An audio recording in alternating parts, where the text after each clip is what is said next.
This is Rip the Fence. Call me Big Daddy. Presented by O'Reilly Auto Parts. Hi, Brad. Yeah, you damn right I got time out there. Also brought to you by Hercules Tires.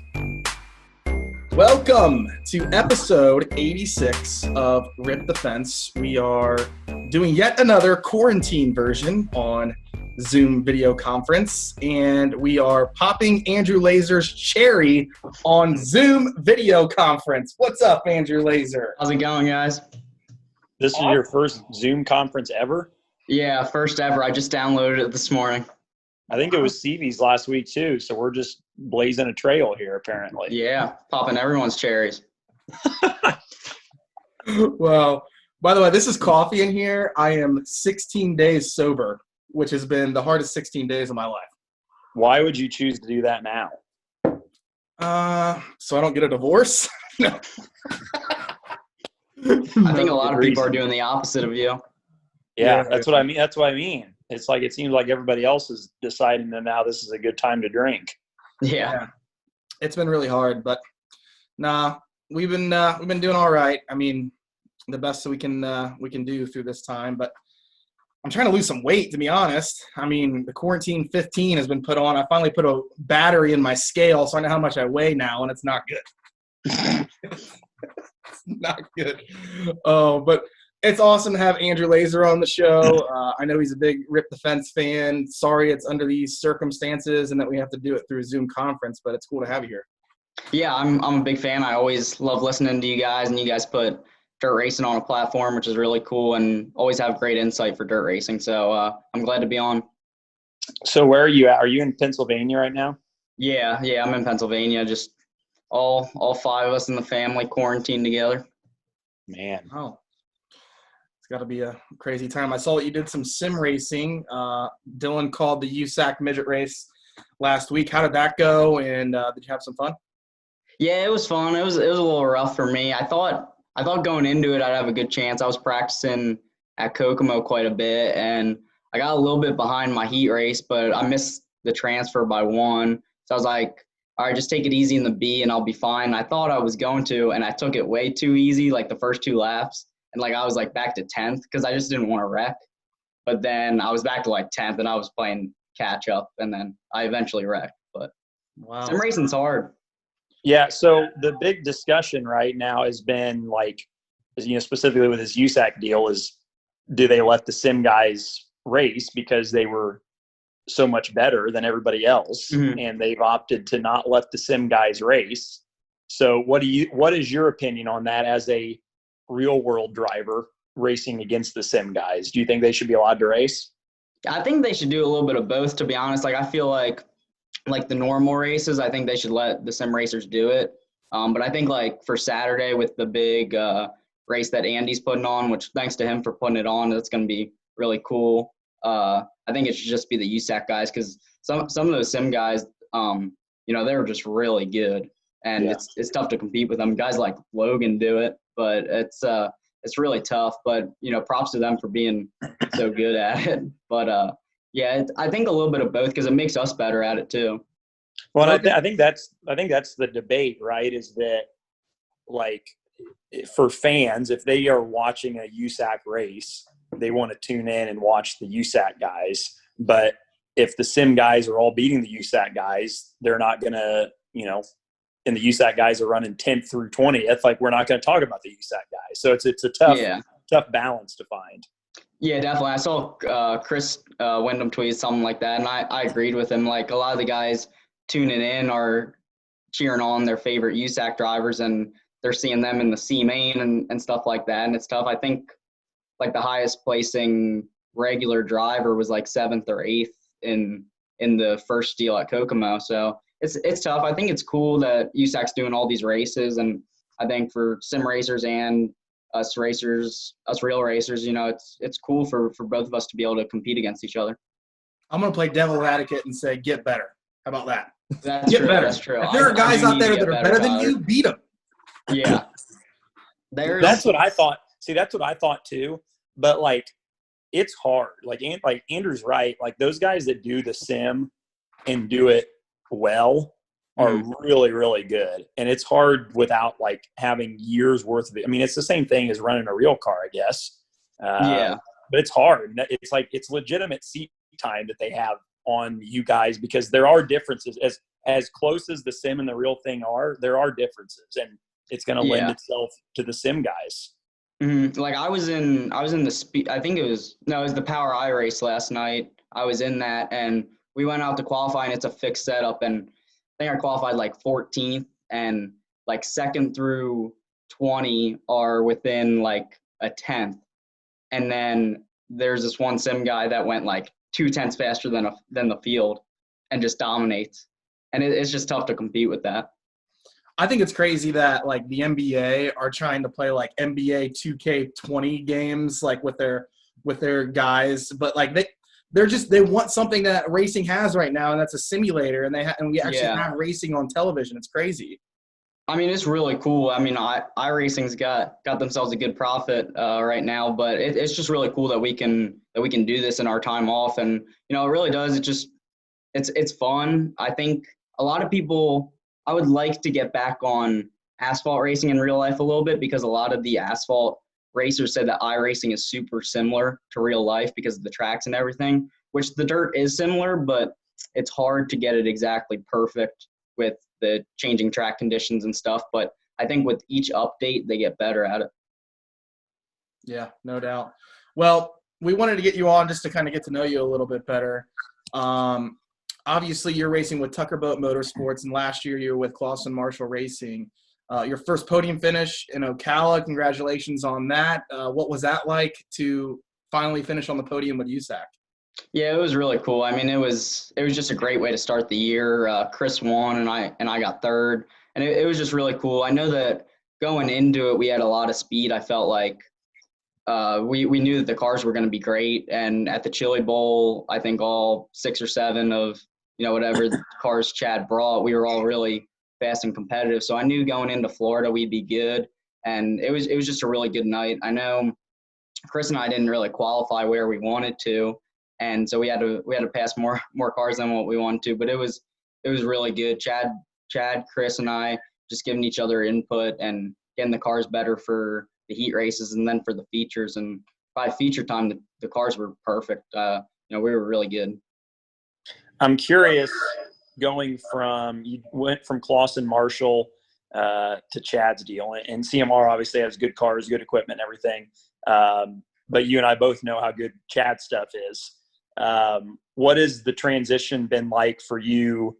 I mean, even just jumping in his cars because they're set up differently, and going to a Toyota and everything that's come with that adjustment. Yeah, it's a big difference. I told Chad after Chili Bowl practice, I got like 3 laps and that's it. And I was like, the car is completely different than what I was used to, but it was comfortable. I felt comfortable right away, and I still feel really comfortable, and that leads to me being confident. So the cars are great. I love the feel of the Toyota engine. It's really smooth, and everything that he does for a reason. And our performance, I think, shines with that, and the cars are just great. So you're based in Pennsylvania, well, your family is, but obviously their shop is in Mooresville, North Carolina. When this whole quarantine lifts, will you come down here and help them out a little bit, or stay down here for a week or two, or how does that work? I mean, are you going to be able to get to the shop, or will you be based in Indiana? Yeah, I'd like to be able to get down to the shop a couple times. That's one thing that I kind of miss. Last year, I was at the shop just about every day, so that's something that I miss this year with Chad being in North Carolina. But before the coronavirus hit, I was planning on going down there at some point, maybe before the Kokomo races. So hopefully after this is all over, I can get down to the shop. I heard it's really nice, and I've seen pictures of it, so I'd like to be able to get down there and hang out with the guys. It is really nice. You can eat off the floors. I know, it looks like it. It's crazy. Billy's got all his exhaust, he's moving his exhaust business in and everything. And so there's exhaust, pieces and components everywhere, and race cars everywhere. So it's a cool place. Yeah, I saw the new orange Corvette that he just got. Yeah. That looks nice. Very nice. Yeah. That's crazy. So how did you first get started in racing, being from Pennsylvania, and were you a quarter midget driver? Is that what I understand? Yeah, I was a quarter midget driver. So my grandfather came from a modified background. He used to work on his brother's car, and they raced at like Grandview and Bridgeport and those kinds of the old Reading Fairgrounds and stuff. And so I just grew up watching NASCAR and stuff. And then when I was 4, my grandfather took me over to our local quarter midget track, which was like 10 minutes away from us. And when I was 5, you have to be 5 to race quarter midgets. So when I was 5, it was my birthday, and I asked my dad, "Where's my race car?" And he was like stunned. But then I got a race car and been racing ever since. Smart kid. Yeah. I had to wait till I was 7 to get mine. What quarter midget track did you race at? Was your home track? Phoenixville, which was Okay. Montgomery County Quarter Midget Race Club. Gotcha. So Pennsylvania obviously is super wing sprint car heavy. How are you going the non-wing route? Like why is that, the midgets and stuff like that? Why has that been your path of choice so far? Yeah, I think it was kind of a little unique. When I was really young, I never grew up watching at Williams Grove or Port Royal or anything. So I started off with quarter midgets, and then I went to asphalt midgets, and I raced down in North Carolina and South Carolina. And I did that for a couple of years and really enjoyed it. But I want to get back on dirt and just went racing midgets and realized I wanted to race national midgets. I think for me, the place that I've always wanted to go, I've always wanted to be a NASCAR driver. And I think on dirt side of things, the midgets provide the best platform for that. And I think also if that weren't to happen, I'm racing a 360 sprint car this year. And I think that'll help me if things wouldn't work out, being able to race NASCAR, I could go race sprint cars whenever. Non-wing sprint cars or wing? I'm racing a non-wing 360 this year. I'd like to get into some wing stuff maybe later on, but 360 sprint cars the non-wing series is a growing series right now in Pennsylvania. Have you ever run any of the sprint car stuff before? No. We were supposed to race this past weekend. Was supposed to be my first race at the Grove, but I haven't driven a sprint car yet. That's a heck of a place to start. I know. That's what Chris and Chad were like stunned when I said that was going to be my first race. And I drove a midget there in 2017, and I liked it. Like I thought, like the speed that was my first time really getting on a big half mile, and I had fun. Wow. Yeah, it might be less sketchy in a 360 sprint car than it would be in a midget. Yeah, it was really tacky that night too. So we were going around there pretty good. Is that the USAC East Coast Series? How many cars they got running in that thing? Yeah, I think they have a lot. Last year was only their second year as a series, and this year there's a lot of people running it. I know, like a lot of really good drivers too, like Tim Buckwalter, Alex Bright are getting into it, and then there's young drivers too that are getting into it. So I expected at the Grove for the first weekend there to be like 30 cars, but I don't know now. So we'll see once we get to whenever the first race will be. How valuable is it for you? Like a lot of guys, that aren't from the Midwest, they moved to Indiana so they can race more. Like you're from Pennsylvania, but you've got a series, and you've got a lot of racing in your backyard.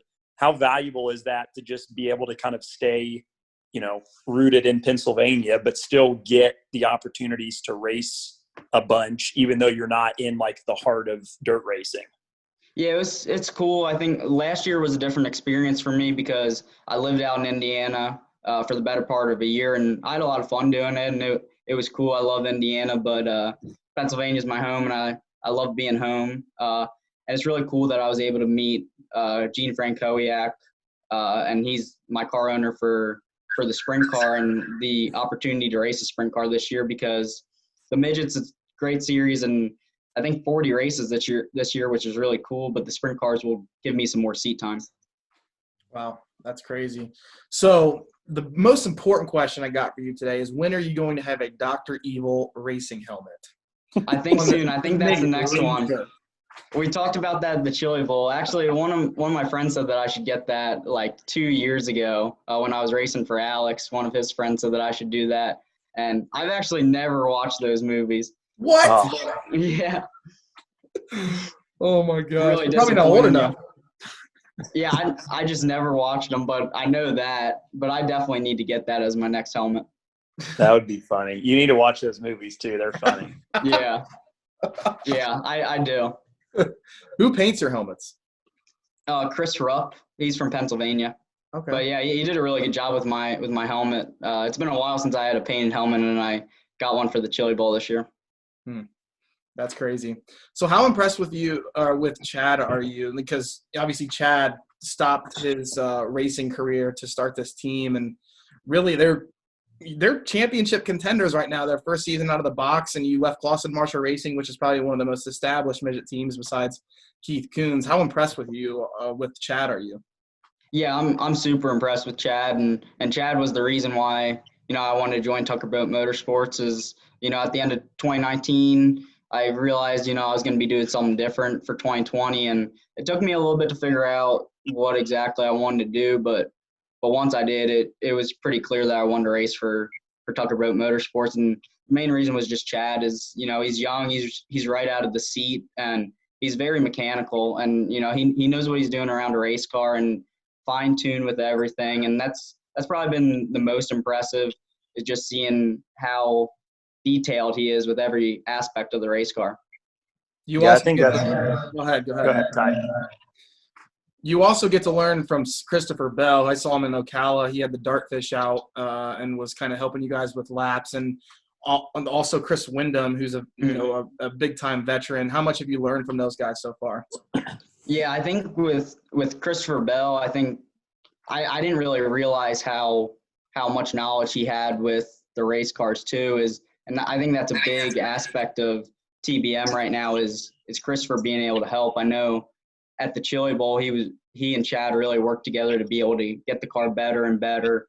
And, they came up a little bit short on Saturday night, but they were really good. And that was probably the best they'd been all weekend. And then with Chris Windham, I was teammates with him last year. And once I realized that we were going to be teammates again this year, I was really excited because, he's just one of those guys, just a professional, knows how to get the job done. And, like in Florida, he was really good with helping me. And, I think I can learn a lot from him for sure. I think that's one thing really that is a strength of Chad's deal. And like, especially even towards the end of last year when we had me and Carson and Reitzel and Gio, it was like, we're all a team. And a lot of teams that you go to or that you race for, and they have multiple cars, that may not always be the case. And I think that's something that Chad does really well is that, one, he dedicates equal amount of time to each driver in each car to, make them feel like they're getting a fair shake at it. But two, encourages his drivers to talk to each other and figure out, how to make the cars go faster because for the most part, they're all set up pretty similarly. So I think that it helped me and Andrew, I'm sure it, in the few races you've run with them, I think it's probably safe to say it's probably helped you some too. Yeah, for sure. I mean, just being able to talk to both Chad and Chris, for most of the time this year, it'll probably be just me and Chris driving besides the big races. But being able to talk with Chad and Chris both at the same time and then using our input as drivers to see what Chad can do to the cars is just great. I think, like you said, Chad does a great job of being able to work with every driver and work as a team to get the cars better. So this is for both of you guys. What's the most fun you've had during this ridiculous quarantine? Dillon, you can go first. I was hoping you weren't going to put me on the spot. Man, I don't know. I moved, so I've been moved into a new house for like a week and a half. And I've actually enjoyed like the whole, decorating part of it and getting stuff hung up on the walls. It's been mostly Hannah that has, had the ideas and stuff, but I've enjoyed, actually having this time to be able to do stuff around the house. So it's kind of been fun for me. So, I've enjoyed that part of it. You're lying. Where'd you move to? Concord. So basically just the other side of Charlotte, basically. Okay. I don't know. I like, I'd rather be racing outside, but I've enjoyed iRacing a lot. And I think I've gotten better at it too, where, if this goes much longer, I think I can start to do pretty good in iRacing. But also just spend time with family too. I think it's important. Sometimes they get annoying, but it's nice to spend time with family. Well, and it's hard too sometimes when you're on the road as much as we all are to have time to spend with them. So that's good. Yeah, for sure. Yeah. We've been kayaking every single day during this. Oh, really? Yeah. Yeah. Don't tell my wife, but it's getting a little old. I mean, it's a lot of work. You do it every day? Yeah, we live pretty close to the lake, so whenever she gets home, I'm supposed to have dinner ready, and we eat, and then we go kayaking, and then I hang over and go swimming. Andrew, Lake Norman? No, Mountain Island Lake, just south. Andrew, they would take their boat out, but it doesn't run and hasn't run for 2 years, so they have to kayak. Tyler, you got to get that fixed. Well, I took it up to Ohio hoping my dad would fix it, but he hasn't called me back yet. So, that's right. And it's really not a good pause. Since the economy is like tanking, it's not really a good market to sell a boat right now. No one wants to spend extra cash on a shitty ass boat, especially when the motor doesn't work. Yeah. Okay. Hush up here. Jeez. Did you guys? So there's a couple of things I want to talk about. So obviously Logan Seavey's been kicking everybody's ass in iRacing, and it's been ridiculous. Did you guys see that Danny Dietrich cheated in the World of Outlaw race? Yeah. I wouldn't call it cheating. What do you mean? He had someone else race for him. Oh, really? Yeah. I thought that he was racing it, and he just didn't say. No. I think he went like full Alex Shanks and had somebody else driving. No, so if you go and watch the replay, which this is just from tweets that I saw. Apparently he finished, whoever was racing for him was about to finish second, and he made a hard left before the start finish line and finished 10th, so he didn't have to do an interview. That's funny. Do you know who was driving it? I have no idea, and Dietrich hasn't said. But why couldn't he have just made a hard left and then, why couldn't he have just finished second and then just switched his headset? Whoever's driving, take off the headset and put it on Danny's head. He didn't think that through. He definitely could have pulled that off. Yeah, that doesn't really make any sense. I don't know their confirmation process, and maybe but do you have to send a picture or what? How does? Yeah, they said something about some sort of verification process that he didn't do. So I don't know how that exactly works, but yeah, the Outlaws are really official with the iRacing series. Yeah. Yeah, they kicked Logan Seavey out last week and didn't let him race because he was too good, and then this week they stole their money. Yeah.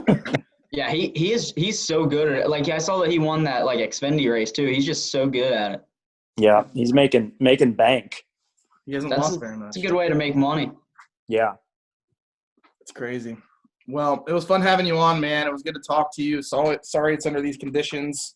When you come down to Charlotte sometime, you should come into the studio and we should do it again. Yeah, definitely, for sure. I'd love to do that.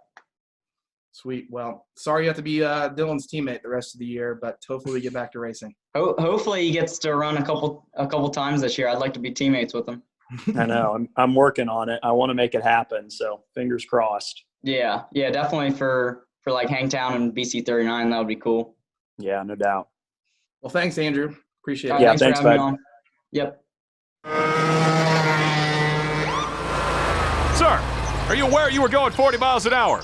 This is a residential area. Sure, but I'm on my lawnmower? Wait, am I getting a ticket? No, I've just never seen anyone top 9 miles an hour on one of those bad boys. And mow their entire lawn in 30 seconds? What got into you? Well, it did fuel up at Sunoco this morning. At Sunoco, we know how to fuel peak performance. We've been doing it for American racing for over 50 years. Fuel your best. Citywide to countryside. Whatever you drive, wherever you go, Hercules Tires has the value, selection, and industry-leading warranty to get you there, no matter where the road takes you.